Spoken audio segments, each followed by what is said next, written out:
Енді жаңа тақырып бастаймыз. Балалар, жаңа сабақ дүниежүзі халықтарының діни құрамы. Естулеріңіз бар ма? Дін дегеніміз не? Айта алмайды. Естуім бар, яғни дін дегеніміз ол адамның өзінің қоғамына әсер етеді, өзінің адамның іс-әрекетіне байланысты дінге сене ме және сенбей ме? Яғни біз мұсылмандармыз. Жақсы. Топтар білесіз Дін ол қоғамдық сананың бір түрі, және дін ол осы әлеуметте өте маңызды. Дін ол біздің наным сеніміміз. Тағы да кім біледі? Не білесің дін туралы? Дінді үшке бөледі, ол буддизм, христиан және ислам. Әлемдік діндер деп аталамыз. Солай ма? Естулеріңіз бар ма? Мен басым. Және екінші орында христиан, үшінші орында буддизм болады. Ислам бізде түрік, моңғол жерлерінде орналасқан, ал христиан Ресей Федерациясының ішінде көптеген орналасқан, ал буддизм Үндістанда және де басқаша Христианды айтаушы Жәнібек. Христиан ол әлемде ең көп жақсы таралған дін, оның ең асыл кітабы Библия деп саналады, және де христиан ол Австралия, Ресей, Америка, Бразилия, көптеген елдерде жақсы таралған. Буддизм діндердің ең көбісі, ол біздің заманымызға дейін 6 ғасырда пайда болған. Үндістанның солтүстігінде пайда болды, және оңтүстік шығыс Азияда таралған болды. Жақсы. Анес? Мен ислам дінін айтсам, яғни ислам діні ол ең жас дін болып келеді, және де ол біздің заманымызға дейін 7 ғасырда, және де ол араб елінде пайда болған. Және оның қасиетті кітабы ол Құран деп аталады. Құран кәрім деп аталады.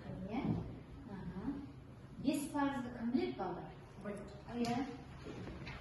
Исламда 5 парыз бар, яғни оларда иман келтіру, күніне 5 рет өткізбей намаз оқу, меккеге бару, мұқтаж адамдарға көмектесу және де ораза ұстау.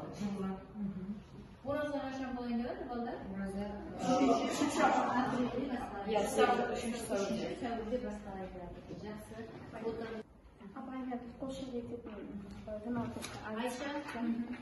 Яғни қасиетті Каба ол адам баласының құлшылық ету үшін тұрғызылған ең алғашқы Алла үйі. Оның Каба атауы яғни сыртқы бейнесінің шаршы болуымен түсіндіріледі. Яғни Каба тікбұрышты болғандықтан осылай аталған. Каба мұсылман баласының көзі мен жүрегі талпынып тұратын құбылысы. Бұл жөнінде Құран кәрімде негізінде адам баласы үшін Меккеде алғаш құрылған үй Каба, яғни бүкіл әлемге мүбәрәк және тура жол деп аталған. Бәріміз картамен жұмыс жасап, әлемдік 3 дін бар емес пе? Солар қай жерде тараған? Соны біз картадан көрсетеді. Ең бірінші, ислам діні қай жерде тарады? Кім айтады? Мадияр Келеон. Ислам дінінің пайда болған жері, туған жері, яғни ол Арабияда, және де Арабияда сол Каба болған, яғни Мекке ең аса мұсылмандарға ең аса қымбат жер. Көршілес Африка болғандықтан, Африканың солтүстігінде Алжир, Ливия, Египет жақта, ол жақта исламды ұстанады. Және де Пакистан, Индонезияда, Қазақстанда, Өзбекстан, сол жерлерде де ислам дінін ұстанады. Христиан дінінің таралу аймақтарын кім көрсетеді? Айша Келеон.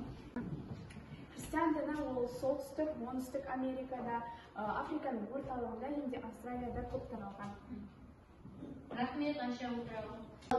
Будда дінінің таралу аймақтары кім біледі? Елназ?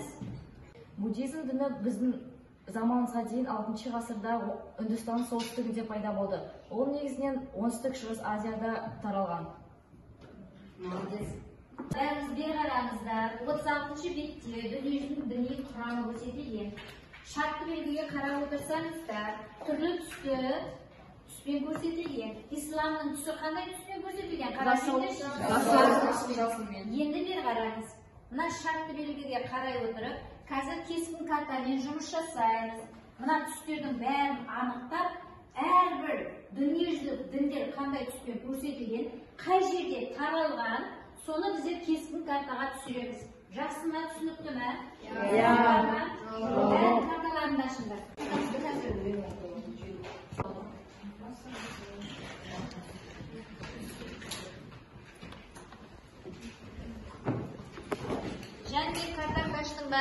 Амин. Наргиз, 37 жақтыңдар. Жақсы. Бүгінгі сабақта нені оқыдық? Біз әлемдік діннің үшке бөлінетінін ұқтық. Бұл буддизм, ислам және христиан. Жақсы, рахмет отыра ғой. Бүгінгі сабақтағы ең қызықты жерлері қайсысы? Сізге Сабина. Маған солтүстік Африкадағы Алжир, Либия, Египет елдерінің ислам дінін ұстауы өте қызықты. Рахмет. Ең ерекше мәлімет қайсысы? Ақпарат.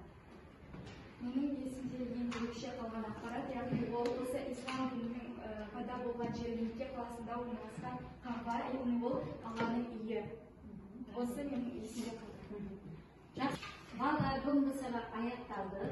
Үйге 40-шы тақырып кескін картаны аяқтау. Рахмет, сау болыңыздар. Сау болыңыз. Рахмет.